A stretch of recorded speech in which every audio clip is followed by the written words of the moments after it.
Le monde est malade parce qu'il est dirigé par une grande proportion de manipulateurs et de pervers narcissiques. Le monde est malade parce que nous ne savions pas que ce sont des malades qui nous dirigent. Le monde est malade pour ceux qui savent que c'est les malades qui nous dirigent, restent silencieux. Le monde est malade pour ceux qui tentent de soigner ces malades, eux-mêmes deviennent victimes de ces malades. Mais qu'est-ce qu'on peut faire exactement pour soigner ces malades, des fous qui nous gèrent et ils veulent réaliser leurs basses besognes, ce qui est de rester éternel dans un poste qu'ils sont venus trouver et ils doivent laisser un jour pour ceux qui viennent après eux. Aujourd'hui, je vais vous donner des esquives pour soigner le pervers narcissique.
Bienvenue à Objectif Santé, votre chaîne de bien-être. Nous venons de découvrir que l'homme lui-même peut être malade et puis peut se soigner. Mais la société peut être malade parce que le dirigeant qui est là, la famille peut être malade parce qu'un des membres de la famille est un malade difficilement curable, difficilement récupérable, c'est le pervers narcissique. Alors, qu'est-ce qu'on peut faire pour vivre en phase avec les pervers narcissiques? Quand on a des problèmes de ce genre-là, on va faire un parcours dans le passé, on va faire des recherches sur des pervers narcissiques qui ont existé dans les sociétés avant nous et comment les gens ont pu vivre avec ces pervers narcissiques jusqu'à notre temps d'aujourd'hui.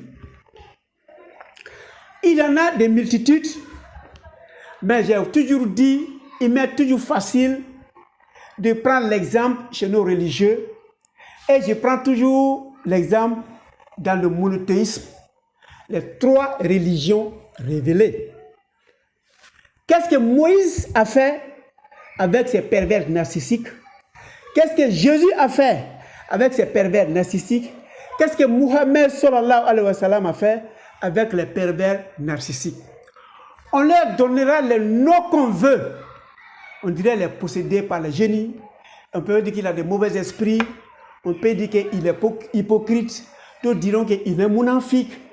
Donnez les noms que vous voulez en fonction de vos croyances, en fonction de votre vision. Mais sachez que quand quelqu'un pose une action qui est en dehors de la vie d'un humain qui tend vers l'état angélique, on dira qu'il est possédé. Donc, pour faciliter la tâche, surtout aux Africains, tous les pervers narcissiques sont possédés. Donc, si vous avez les pouvoirs en fonction de vos lieux de culte, de les désexorciser, mais faites-les.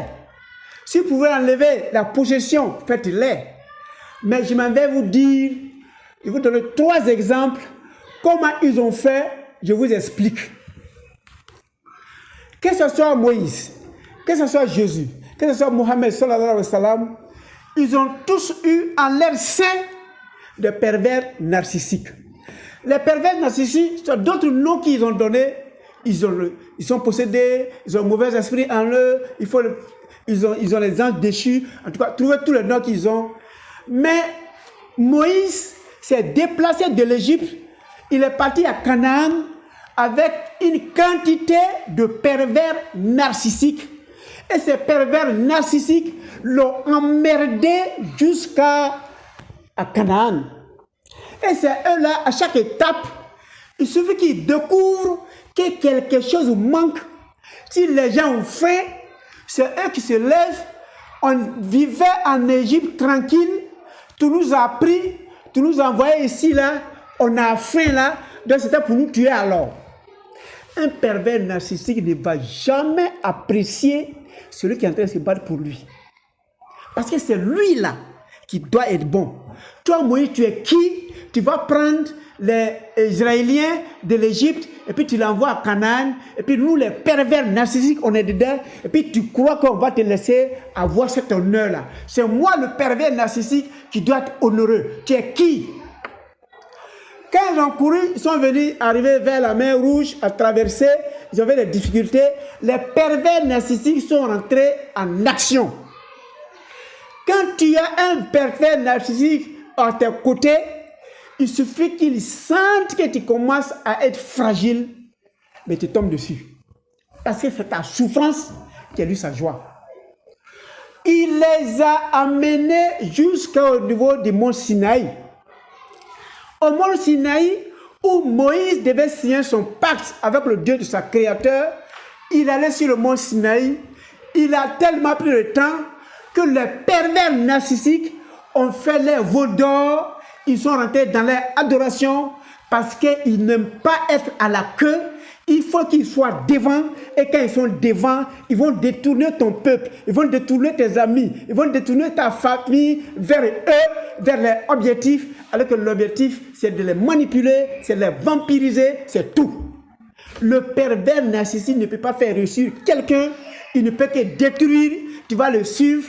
Il va te parler, il va te dire des choses que tu veux entendre, tu feras le nombre d'années que tu veux faire autour de lui. S'il t'a loupé là, c'est que tu es resté tel quel. Sinon, tu vas perdre ton temps, tu vas perdre ton énergie, tu vas perdre ton argent, tu vas perdre ta connaissance. Tu n'auras rien avec lui parce que ta présence à côté de lui, lui les valorise, ça le suffit.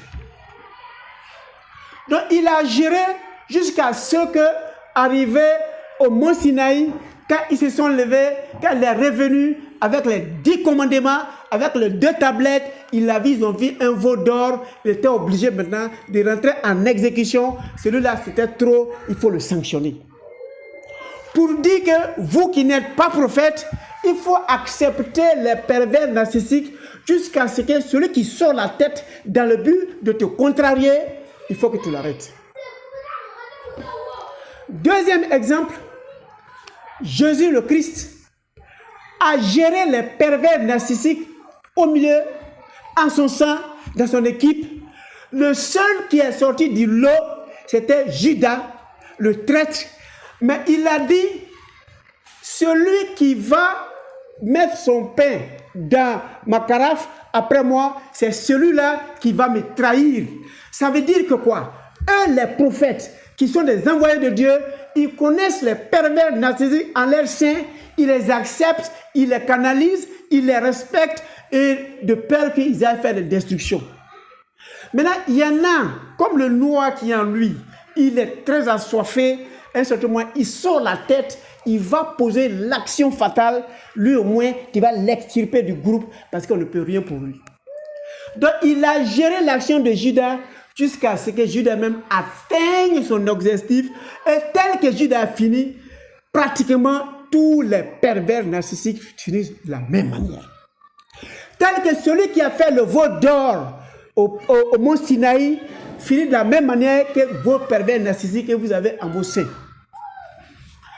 Dans les 3 religions révélées, il y avait aussi dans l'islam des pervers narcissiques au sein et dans le groupe du prophète Mohammed sallallahu alayhi wa sallam, et ces pervers narcissiques, ils les connaissaient tous. il les appelait, il y a des mounanfiques autour de nous. Mais il ne citait pas de noms. Les gens découvraient ces pervers narcissiques que lorsqu'ils mouraient. Parce que c'est un traître. Tu ne peux pas vivre avec un mari et tu fais tout pour le ruiner. Tu fais tout pour le faire chuter. Et tu fais tout pour le faire détester. Tu parles de lui partout. Évidemment, tu es le mounanfique chez les religieux. Mais il les gérait. Les gens allaient le critiquer. Il revenait en ses seins, il les donnait à manger, il les acceptait, il se mettait dans l'équipe. C'est quand un pervers narcissique décédait, il refusait de prier sur lui. Et c'est là qu'on découvrait que lui, il a fait partie des pervers narcissiques. Mais il a contenu cela, il a géré cela, parce qu'il est l'un d'entre vous. Tu ne peux pas laisser une femme avec laquelle tu as fait 3 ans, 4 enfants, et tu te lèves un matin, elle est pervers narcissique, il faut que je la libère, parce qu'elle me vampirise, mes entreprises ne marchent pas, elle se promène partout, elle me dénigre, elle parle de moi partout, elle chasse mes ennemis, elle chasse ma famille, elle crée des amis dans mon entreprise. Oui, ça veut dire que tu l'as découvert. Mais tel que les grands hommes, ces hommes religieux ne les ont pas chassés, tu ne te donnes pas le droit de le chasser, tu te donnes le droit de le contenir. Donc voilà les 3 exemples.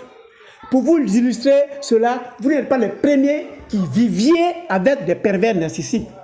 Les pervers narcissiques ont vécu longtemps avant nous et on leur attribuait des noms.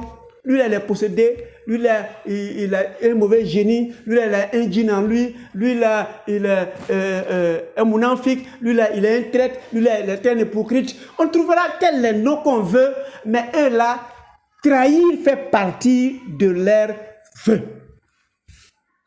Alors, quels sont les conseils je donne à cet entrepreneur qui a épousé une pervers narcissique et elle cherche à détruire son entreprise, à se vider de ses collaborateurs, à chasser les enfants qui sont autour de lui, à le mettre en palabre avec ses voisins, parce que le pervers narcissique est gentil dehors, mais il est tout un feu destructeur dans ta maison. Donc, chacun dira, ta femme m'a fourni ce service, ta femme m'a donné cela, mais quand elle rentre, c'est tout un contraire, donc tu n'oses même pas dire, tu ne sais même pas de qui tu parles, parce que c'est du double jeu. Oui, c'est la dualité qui fait qu'on dit que c'est les mounanfiques. C'est la dualité qui fait qu'on dit que c'est des traîtres. C'est la dualité qui fait qu'on leur donne les noms qu'on leur donne. Quand il est lucide, il a un comportement. Quand il fait sa crise, il a un autre comportement. Donc, quels sont les conseils que j'ai donnés à ce monsieur pour qu'il soit encore dans ce foyer jusqu'au là? Je lui dis, à chaque étape, quand tu as des éléments, tu viens me dire, je te dirai comment t'opposer à lui. Chez toi est une clinique, puisque tu ne peux pas me l'envoyer, elle n'est pas malade, elle n'acceptera pas d'être malade, mais tu peux la traiter par les enseignements, les instructions, les conseils que je te donne. Il faut la garder parce que tu es débarrassé d'elle. Les enfants ne comprendront pas que leur mère est dangereuse pour eux-mêmes. Et tu ne peux pas dire à ton grand-enfant que ta mère dit de chasser ton fils de la cour. Il ne comprendra pas, ils vont se haïr et puis tu ne peux rien. Maintenant, comme elle va rentrer en jeu, elle va expliquer à tes amis, à tes connaissances, à ta famille, à sa famille, tu es le diable, tu es le mauvais. Tu ne peux rien. Mais il ne faut jamais, jamais, jamais tenter de t'expliquer parce que ce qui arrange le pervers narcissique, c'est de rentrer dans des discussions contraires. Ils arrivent à te connaître où tu t'en vas avec eux et ils arrivent à réfléchir en fonction de ton orientation pour savoir comment t'abattre. Tu ne dis rien, quand il va finir de parler, ceux qui sont en face, il y a 2 groupes. Il y a certains qui vont sympathiser, c'est le dépendant affectif. Tu ne peux rien. Et ils vont comprendre ça après. Mais il y en a automatiquement, quand elle va finir de te dénigrer, ils vont savoir qu'elle ment parce que ce qu'ils connaissent de toi, ce n'est pas ce qu'elle dit. Ils vont venir vérifier. Il y en a même qui viendront, les super nouveaux, te demander, ta femme a dit ça, toi tu dis quoi? Là, tu le réponds. Parce qu'il cherche à te préciser. Il cherche à prendre sa position. Là, il te dit, ta femme m'a dit ça, toi tu dis quoi? Il ne cachera pas. Maintenant, pour ceux qui sont dépendants affectifs, avec le temps, ils vont découvrir qu'elle se promène pour dénigrer son mari, elle se promène pour dénigrer les enfants du mari, elle se promène pour dénigrer les gens qui sont sous le toit, parce que tout cela l'énerve, parce qu'ils ne pourront pas, elle ne pourra pas les vampiriser. Donc ça, tu es obligé d'accepter. Troisième, tu es obligé de faire un travail sur tous ceux qui sont sur ton toit, parce qu'elle va aller les dénigrer dehors, et elle va chercher de les mettre en mal dans le foyer, dans la cour, afin que ceux-là-mêmes aient envie de fuir ta maison. Donc, il faut leur dire, elle est malade, c'est son mal qui est là. Donc, quand tu peux l'éviter, il faut l'éviter. Ton objectif, quand tu vas grandir, tu vas finir de faire tes diplômes, tu vas avoir ton entreprise, tu vas aller, tu serais bien parti. Mais son objectif, que tu ne réussisses pas. Si tu vas avant le délai de ta réussite, là, tu ne réussiras jamais. Parce qu'une fois que tu sors, l'école va te mélanger, tu ne pourras pas avoir d'entreprise, il n'y a personne pour te soutenir. Si tu prends une maison, tu risques de ne pas pouvoir payer et tu vas en souffrir. Le jour où tu viendras dire, le propriétaire dit de quitter dans sa maison, ta maman là va rire de toi. Parce que c'est là sa satisfaction. Il faut que ceux qui sont là, chacun souffre. Il faut les mettre dos à dos et il faut qu'ils souffrent. Donc, quand tu vas leur dire, réduisez au maximum vos contacts avec vos mamans. Si elle dit pose l'action, quitte. Il faut réduire, causer avec lui. Parce que quand elle va t'appeler, elle va causer. Si elle ne te met pas en palabre avec quelqu'un d'autre dans la cour, elle va te poser un piège. Et puis elle va te faire palabre. Et puis venir se plaindre chez ton père pour dire que voilà ce qu'il m'a dit. Et toi tu dis quoi? Dans le but qu'on te chasse. Parce qu'il faut détruire. C'est dans cela qu'il se retrouve. Donc, le monsieur a préparé sa famille comme ça. Et il dit, mais le dénigrement qu'elle fait, il dit non, avec le temps, ça va se régler. Les gens ne sont pas bêtes. Ils vont découvrir à un certain moment, mais elle a répété la même chose, on est venu, on observe, on ne voit pas le résultat. Donc, à un certain moment, les gens vont commencer à douter de lui. Alors, quand le pervers narcissique, quand il va découvrir que dans son milieu, tout le monde doute de lui, que c'est un menteur, ou bien c'est une menteuse, et il n'arrive plus à vampiriser les gens, il n'arrive plus à mettre les gens en palabre, il n'arrive plus à mettre les gens dos à dos, le pervers narcissique lui-même va fuir. Ou bien s'il reste et il continue, le noir va grandir à lui, ça va le brûler de l'intérieur, ou bien il va comprendre qu'il faut s'agir, tout ça là, ça n'aboutira à rien. Tu ne mourras pas si tu changes de comportement. Et changer de comportement, la cohésion autour de toi, ça ne peut que t'arranger, ça ne va pas te détruire. Donc à un certain moment, quand le pervers narcissique va se sentir en minorité, le pervers narcissique sera obligé de se résigner. Si on prend le cas de Judas à côté de Jésus, à un certain moment, il s'est retrouvé seul. Et c'est ce qui a fait qu'il allait prendre une décision, malgré qu'on l'ait payé, il a atteint son objectif, il a quitté le groupe, tu ne peux plus rentrer parce que tu viens de faire tomber ton masque. Alors que le pervers narcissique est agrippé à son masque, on ne doit pas découvrir que c'est moi qui ai gâté ce foyer, on ne doit pas découvrir que c'est moi qui ai chassé cet enfant, on ne doit pas découvrir que c'est moi qui ai gâté cette entreprise-là. Il garde le masque, quand on va te dire que c'est toi, ça va l'affecter, mais ce qui arrive très souvent, il va avoir peur qu'on lui reproche la même chose et puis il va rentrer dans les reins. Fuir un pervers narcissique n'est pas la solution. Ça veut dire que tu veux te sauver toi seul, tu l'envoies dans la société et il va continuer ses bases besoins en train de détruire ou les. Laissez-le dans la famille, préparez la famille, dites à chacun ce qu'il va faire. Et va aller d'une manière croissante. Les querelles vont aller d'une manière croissante. Quand le pervers narcissique va arriver au sommet de son art, il y a trois choses. Ou bien il va fuir, s'il n'a pas pu, ou bien il a réussi, il vous a détruit, il va fuir, ou bien il va se résigner, et puis il va accepter la situation telle qu'elle, et puis vous allez créer le silence, une cohésion à l'intérieur. Ce ne serait pas tout à fait ça, mais au moins vous aurez sauvé ceux qui sont dehors. Pour créer le meilleur des mondes possible, on n'a pas dit que tout le monde va être bon, mais les bons vont contenir les mauvais, les parfaits vont cacher les imperfections, la partie honteuse des imparfaits, et puis nous allons pouvoir créer le meilleur des mondes possible. On ne le libère pas, on ne le fuit pas, on le contient parce qu'il est malade. On le contient parce qu'il est en souffrance. On le contient parce qu'il est déséquilibré. Et il faut qu'on l'aide à rester dans une société donnée pour créer le meilleur des mondes possible. Merci de votre temps d'écoute. Allez-y découvrir vos pervers narcissiques, mais sachez les contenir, sachez les aider à aller vers la guérison, parce que plus ils vieillissent, moins ils ont de la force, plus ils vieillissent, plus ils ont peur d'être démasqués, plus ils vieillissent, plus ils ont peur d'être honnis, et s'ils savent que vous êtes prêts à les honnir, le pervers narcissique va rester dans les rangs, va accepter certaines situations, et vous allez sauver le dégât que le pervers va faire en dehors de chez vous. Merci de votre écoute. On se voit pour d'autres vidéos.